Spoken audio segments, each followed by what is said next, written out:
Assalamu alaikum students, how are you? I hope you all are fine. Today we are going to study English, grammar English class 3. As we were studying about three forms of verb. First हम पहले देखेंगे what is verb. इसको सादा और आसान लफ्ज़ों में समझ लें कि ये कोई भी काम जो आप करते हैं उसको वर्ब कहते हैं. ठीक है, कोई भी जो आप काम करते हैं, चाहे आप खा रहे हैं, चाहे पी रहे हैं, पढ़ रहे हैं, सो रहे हैं, जाग रहे हैं, खेल रहे हैं, खड़े हैं, बैठे हैं, कोई भी किसी भी कंडीशन में है उसको वर्ब कहते हैं. सिंपल अल्फाज में इसको बोलेंगे action words are called verb. Action words are called verb. जो भी एक्शन होगा उसको वर्ब कहते हैं. ठीक है, हम इसकी थ्री फॉर्म्स पहले से पढ़ रहे थे, कुछ हमने पढ़ ली थी. इसको दोबारा रिवाइज करते हैं. First one is love, loved, loved. इसके आगे ईडी सेकंड फॉर्म में भी और थर्ड फॉर्म में भी ईड लगा देंगे तो फर्स्ट, थर्ड और सेकंड और थर्ड फॉर्म बन जाएगी. इन सारों के साथ यही है जितने भी ये वर्ड लिखे हुए हैं कि ईडी लगाने से सेकंड और ईडी लगाने से ही थर्ड फॉर्म बन जाती है. ठीक है, ई तो ऑलरेडी लगा हुआ है, जिनके साथ नहीं है उनके साथ ई लगा देंगे. ठीक है, love, loved, loved. Hate, hated, hated. Play, played, played. Work, worked, worked. Look, looked, looked. Answer, answered, answered.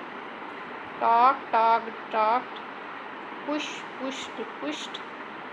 बैथ, bathed, bathed. ED लगा. Want, wanted, wanted.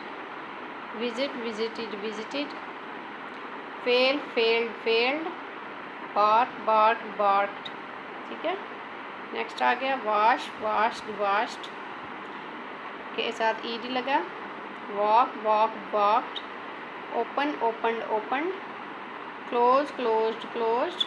Stop, stopped, stopped. Obey, obeyed, obeyed. Order, ordered, ordered.